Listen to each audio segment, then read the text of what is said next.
Market गुरु series के special episode में आपका स्वागत है। और आज हम पहुंच गए हैं पुणे, जहां पर आप बैकग्राउंड में देख सकते हैं हम हैं फ्लेम यूनिवर्सिटी में। और आज जो मेरे गेस्ट हैं वो बहुत ही स्पेशल पर्सनालिटी हैं। काफ़ी सालों से मैं उनको ट्रैक कर रहा हूं और आप उनको टीवी पर कई बार देख चुके हैं, लेकिन आज हम एक अलग तरीके का इंटरव्यू करेंगे उनके साथ और जानेंगे कि इस समय मार्केट में कहाँ अपॉर्चुनिटीज़ हैं और इस समय वो दुनिया को और इंडिया को किस तरीके से देख रहे हैं। मैं बात कर रहा हूँ मनीष चोखानी की। मनीष, नमस्ते अनुज।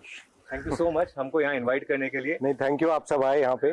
मनीष चोखानी इनाम के को लीड किया था इन्होंने, और उसके बाद जब इनाम और एक्सिस सिक्योरिटीज का मर्जर हुआ था तो एमडी और सीईओ थे, और अभी फ्लेम यूनिवर्सिटी के गवर्निंग बॉडी पे हो। गवर्निंग बॉडी में क्रिएशन निमेश भाई का है। क्रिएशन निमेश भाई का है। ऑब्वियसली वो पूरा का पूरा इनाम ग्रुप काफी इन्वॉल्व सब लगे हुए हैं। और मनीष, पहले तो मैं ये कहूंगा कि बहुत शानदार यूनिवर्सिटी बनाई है आपने। मतलब एक देखकर मुझे लग रहा है, हमारे जमाने में तो ये सब था नहीं, लेकिन एटलीस्ट ये लग रहा है कि हमारे बच्चों के लिए एटलीस्ट अब हमको बाहर भेजने की जरूरत नहीं है।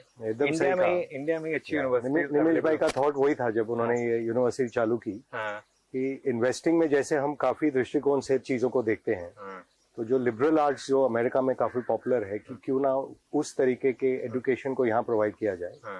तो हर रकम के कोर्सेज यहाँ अवेलेबल किए जाए और ऐसे बच्चों को तैयार किया जाए कि वो नौकरियां नहीं ढूंढें और यहाँ से अमेरिका ना चले जाएं, और यहाँ पे रह के लीडरशिप पोजीशन अपनी बना के बरकरार करके एंटरप्रेन्योरशिप थोड़ा करें। सो उस हिसाब से ये जगह करीब 100 एकड़ पर क्रिएट हुई है। 1 मिलियन स्क्वायर फुट, तो खैर you can see the infrastructure and हम वॉक करके देखेंगे भी। करीब 3000 बच्चे रेसिडेंट्स में यहाँ पे रह के अंडर ग्रेजुएट पढ़ते हैं। MBA प्रोग्राम भी है। 10:1 स्टूडेंट फैकल्टी रेशियो है। तो 300 प्रोफेसर हैं, जिसमें से 1/3 returning from overseas with Ivy League और ऑक्सफोर्ड कैम्ब्रिज, उस तरीके के लोग यहाँ पे आके तो ये एक सेंटर ऑफ एक्सेलेंस बने। एंड हमारी ये कामना है कि हिंदुस्तान में ऐसे 10, 15, 20 और बने। And we are providing what we can. West में, नॉर्थ में जैसे अशोका यूनिवर्सिटी हमारे अच्छे दोस्त ने आशीष धवन ने वहां भी चालू की है। ऐसे और बहुत बने। एंड खैर हम तो बात करेंगे ही अभी की, जैसे इंडिया का वक्त आ रहा है। ये एक फाउंडेशनल बिल्कुल काइंड ऑफ पिलर है। मैं एक्चुअली उसी पे आ रहा था कि क्या ये एक इंडिकेशन है मनीष की अब इंडिया का वक्त आ गया है। और हम ये कहते रहते हैं क्योंकि ये आपको लग रहा है कि इंडिया का यूएस मूवमेंट है, जो यूएस शायद 100 साल पहले या मतलब देख चुका है ऑलरेडी। सो होप तो यही है हमारी। एंड मैं भी करीब 35 साल से मार्केट में हूँ। एंड इंडिया में हम इतने सालों फॉरेनर के पीछे जाते थे टू ट्राई एंड गेट विदेशी निवेशक इनटू इंडिया, और हरदम यही सुना जाता था कि आपके एंटरप्रेन्योर तो बहुत बढ़िया हैं, कंपनियां बहुत बढ़िया हैं, बॉटम अप स्टोरी बहुत ग्रेट है इंडिया में, पर जो टॉप डाउन है कि आपके बैलेंस ऑफ पेमेंट में ऑयल है या आपके फिस्कल डेफिसिट जो गवर्नमेंट के PNL में है, वो फिक्स नहीं हो रहा है। तो ये पिछले सालों से जो काम हो रहा है अपने देश में, आई थिंक वो मैक्रो में भी काफी होप हमें दे रहा है। और जिस तरीके का इंटरनेशनल वातावरण बना है उसमें भी ये देखने आ रही है कि जैसे US हो या यूरोप हो या जापान हो, चाइना हो, सब में एजिंग पॉपुलेशन है, डेट है, और डिसरप्शन जो आ रहा है जो हमारे देश के तरफ से भी काफी हम भी प्रगति कर रहे हैं। इससे ये लग रहा है कि ये इंडिया की अगले 1-2 दशक इंडिया के लिए बहुत ही महत्वपूर्ण रहेंगे। एंड जैसे आपने सही कहा, वी ऑल होप कि नॉट जस्ट ये डिकेड बट अगले 2 डिकेड इंडिया के हक में रहे। ओके, मैं आपने एक यही फ्लेम यूनिवर्सिटी में एक प्रेजेंटेशन इस वीकेंड पे की थी, तो मैं उसको पढ़ रहा था और 173 पेज की आपकी प्रेजेंटेशन थी। तो काफी टाइम लगा मुझे उसमें मिलने में। मुझे ना उसमें सबसे अच्छी जो चीज लगी, अच्छी कह लें उसको या रिलेटिवली कह लें, आपके हिसाब से अब डेवलप्ड कंट्रीज में कुछ प्रॉब्लम आने वाली है और इमर्जिंग मार्केट खासतौर से इंडिया को उसका बेनिफिट मिलेगा आपके हिसाब से? स्पेशली इंडिया को, क्योंकि इमर्जिंग मार्केट में भी जैसे रशिया है वो एक्सक्लूड हो गया है ब्रिक्स में से। चाइना के प्रति तो जो जियोपॉलिटिकल टेंशन चल रहे हैं वो सबको पता ही है। ब्राजील में भी काफी सोशलिस्ट गवर्नमेंट आ गई है। तो India is standing out as a big hope. और जैसे सबका ये मानना है कि आज हम 5th रैंक पे पहुंच गए हैं और तीसरे पे अगले 3-4 साल में पहुंचेंगे। We become the driver of global growth. ये जो 3 ट्रिलियन की इकोनॉमी में अगर आप 8% 6% नॉमिनल ग्रोथ करते जाएं तो 250-300 बिलियन जीडीपी ऐड होती है दुनिया में, which is not a small amount. और जो भी वेस्ट में जैसे एजिंग डेमोग्राफिक्स है, तो उनकी फैक्ट्रियों में या उनके जो सर्विस सेक्टर में, आईटी में या बीपीओ बैक ऑफिसेज हैं, स्केल में अगर मैन्युफैक्चरिंग करना हो या स्केल में सर्विसेज करना हो तो वो skilled and train man power उन्हें यहीं मिलेगा। और मैन्युफैक्चरिंग भी जैसे मोदी जी ने जाके यूएस के साथ अब ये जो पार्टनरशिप है काफी डीपन करी है, so it is a reason to be very hopeful. Okay, एक और आपने प्रेजेंटेशन में कह रहे हैं कि ये जो यूएस में अब इस समय जो फेड कर रहा है और जो एक काफी वहां पर मार्केट जो है बहुत ज्यादा नैरो हो गई है, और ये काफी खराब एंड करेगा और एक लंबी बेयर मार्केट की तरफ यूएस जा सकता है, ये बहुत बड़ी चीज होगी। तो ऐसे में एक यूएस में अगर लंबी बेयर मार्केट आएगी तो बाकी कंट्रीज में इंडिया आइसोलेशन में कैसे चलेगा? ये 2001 में अगर आपको याद होगा कि जब .com बूम हुआ था और TMT का जब बबल बना था, उसके 10 साल बाद नैस्डैक में कोई परफॉर्मेंस नहीं आई, एंड उस दशक में hard assets and emerging markets में काफी उछाल आया था। सो इसमें एक स्टेप अगर मैं पीछे लूं आपके दर्शकों के बेनिफिट के लिए, कि 70s में गोल्ड स्टैंडर्ड को ब्रेक किया गया एंड ब्रेटन वुड्स एक अग्रीमेंट की जिसमें हर करेंसी को डॉलर के सामने पैग किया गया। बिल्कुल, जो पहले गोल्ड के साथ पैग होता था, तो $1 के पीछे 1 यूनिट ऑफ गोल्ड रहता था। जब से उन्होंने उसे ब्रेक किया, हर डिकेड में, क्योंकि एक्सेस मनी प्रिंटिंग चालू हो गया, यूएस को लाइसेंस मिल गया, तो 70s में वहां भी निफ्टी 50 बने थे। डिज्नी है, कोडैक है, this kind of stocks, xerox, और ये सब आप देखें जो टॉप बने 1973-74 में, वो फिर 30 साल तक आए नहीं और काफी तो ये कंपनियां ही खत्म हो गई। वो बढ़ते बढ़ते जब वो रोलिंग एसेट बबल चालू हुआ, वो अगले गोल्ड और सिल्वर में गया, और वो जो टॉप बना 1980 में, फिर 30 साल तक गोल्ड की और सिल्वर की मंदी रही।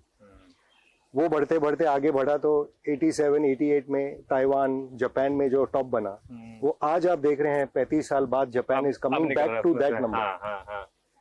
फिर घूमते घूमते 90s में आया और TMT बबल हुआ।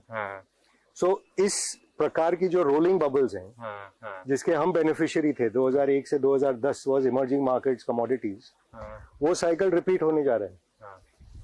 कि जो लास्ट स्टेज में जो 4-5 शेयर पकड़ के रखते हैं मार्केट को, and they are all great companies, let's not forget, valuation की गलती कंपनी नहीं करती है, इन्वेस्टर करता है। तो आज जैसे the best company in AI is Nvidia, and 40 time sale multiple पे है, जैसे टेस्ला हो गया था 2-3 साल पहले इन EV।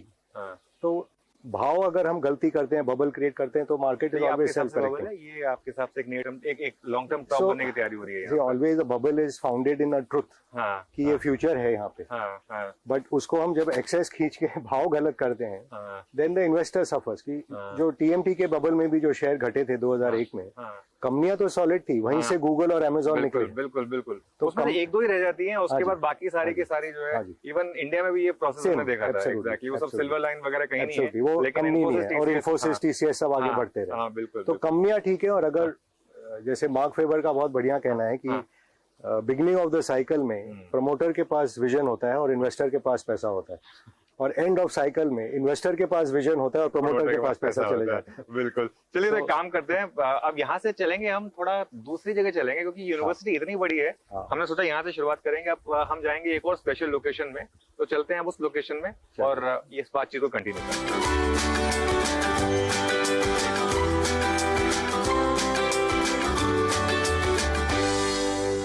ओके, चलिए फिर अब हम आ गए हैं यहाँ के एक बहुत ही शानदार, और मैंने पूरा एक कॉम्प्लेक्स देखा है, बहुत ही शानदार, पूरा इंटरनेशनल साइज का स्पोर्ट्स कॉम्प्लेक्स। ये पूरा 400 मीटर है ना, एथलेटिक ट्रैक। हाँ, 400 मीटर का एथलेटिक ट्रैक है। आपके tennis court, squash courts, badminton courts, Olympic size basketball court देखा मैंने, बहुत शानदार था, ओलंपिक साइज स्विमिंग पूल। बिल्कुल बिल्कुल। तो अच्छा मनीष, हम बात कर रहे थे ग्लोबल सिनेरियो की, आपने एक बहुत इंटरेस्टिंग टर्म यूज किया था डॉलराइजेशन, उसको लेकर। अभी इंडिया में एक डिबेट चली हुई है, लॉजिकली अगर RBI चाहे तो यहाँ से एक्चुअली इंडियन करेंसी काफी स्ट्रांग हो सकती है, ठीक है ना, लेकिन शायद वो करने नहीं देंगे और फोकस करेंगे कि अपने फॉरेक्स रिजर्व्स को 1 ट्रिलियन या उसको क्रॉस कर दें। इस पर आपका काफी पैशनेट व्यू है, वो उस पर बताइए, क्या आपका व्यू है? तकलीफ में डलवाएंगे, क्योंकि ये मेरा क्या मानना है कि जो 1991 में क्राइसिस हुआ था इंडिया में, जब हम फॉरेन एक्सचेंज से एकदम मीगर स्टेटस पे आ गए थे, उसने इतना बड़ा स्कार छोड़ा है हमारे पॉलिसी मेकिंग पे कि हमें लगता है कि कोई कहीं से पैसा नहीं मिलेगा जब बुरा वक्त आएगा। आज अगर आप दुनिया के 5वें नंबर के देश हो गए हो और 5 साल में हम तीसरे नंबर पे आ जाएंगे और इसी सेंचुरी में हम फर्स्ट भी होने वाले हैं, India will be the largest economy in the world in this century. It will overtake China as well because of demographics. See, volume बढ़ता है और प्रोडक्टिविटी बढ़ता है, तो वहाँ वॉल्यूम ग्रोथ है पॉपुलेशन में, and productivity will enhance with all the new technologies that are coming. But anyway, वो डाइवर्ट नहीं करूँ। सो ये जो मानना है कि जब बुरा वक्त आएगा तो हमें फॉरेन एक्सचेंज कहाँ से मिलेगा, आप ये अब सोचिए, आप दुनिया के सबसे बड़े ग्राहक भी बन गए। और जैसे आपने दोस्ती की है क्वाड में अमेरिका से या जापान से, जो नंबर 1 और नंबर 3 देश हैं, उनके साथ स्वैप अग्रीमेंट हो सकते हैं। जैसे यूएई के साथ ये सरकार ट्राई भी कर रही है कि we start exchanging our currency for our trade. तो ये हो ही नहीं सकता है कि आप तीसरे नंबर पे पहुंच जाएं और आपकी करेंसी क्लोज रहे और कन्वर्टेबल नहीं रहे। और जब करेंसी कन्वर्टेबल हो जाती है and people believe it's a store of value, उसमें 2-3 चीज होते हैं। एक तो ये रिजर्व्स का old legacy I don't think is required. जैसे अमेरिका को रिजर्व रखने की कोई जरूरत नहीं, और चाइना के reserves are accumulation of export surpluses, and उससे उनको जो खरीदना है, जैसे वो ऑयल फील्ड खरीद लेते हैं, माइंस खरीद लेते हैं, लिथियम खरीद लेते हैं। अगर उस दृष्टिकोण से अगर हम भी सोचने लगे कि as a leader and not as a follower and setting the standard, then there is a chance for interest rate also to fall in India to global level, make the industry more competitive and allow you to start exporting more also. तो ये एकदम उल्टा दृष्टिकोण है from conventional wisdom के हिसाब से। जैसे हमारा इतना एक्सपोर्ट कम हो जाएंगे, तो ये बहुत पुरानी सोच है कि अगर वीक करेंसी से एक्सपोर्ट बढ़ते, तो चाइना के पहले तो Germany was the largest exporter in the world with the strongest currency. अगर weak currency was the way out, तो may be Bangladesh should have been the largest exporter in the world. Currency only passes your purchasing power to the buyer. आपके लिए जैसे motorcycle आप खरीदते थे 40,000 की, आज वो 1 लाख की हो गई, आपकी परचेजिंग पावर गई, और वो आपने ट्रांसफर कर दिया आपके अमेरिकन बायर को। तो आप नंबर 3 देश नहीं बन सकते जब तक आपकी करेंसी स्ट्रांग नहीं हो। Okay. And currency exports is dependent, number 1 on investment, and number 2 on what scale you can provide. आज China +1 भी अगर कहते हैं, यहाँ पे स्केल ही नहीं है। आप कुछ भी कर लीजिए करेंसी को, आप यहाँ से 1 मिलियन 2 मिलियन 3 मिलियन टन कहाँ से एक्सपोर्ट करेंगे जब फैक्ट्री नहीं लगी। सो it is correlating with investment and with import. जैसे रिलायंस तेल बाहर से मंगा के यहाँ रिफाइन करके वापस बेचता है, अब वो कुछ भी हो जाए करेंसी में, उनके वैल्यू एडिशन तो 5% है। या जेम्स एंड ज्वेलरी बाहर से इंपोर्ट होके प्रोसेस होके वापस चले जाते हैं। It is nothing to do with currency. आज जो हमारी आईटी सर्विसेज एक्सपोर्ट्स भी इतनी बड़ी है, एक्सेंचर ने यहाँ पे आके खोल के यहाँ से एक्सपोर्ट किया, अब उनके लिए भी जो प्राइसिंग है, इन्फोसिस की भी जो प्राइसिंग हो तो सेम है। उन्होंने तो आके नहीं कहा कि आप करेंसी दबाओ और हमें और प्रोडक्शन करके दो उसी भाव में।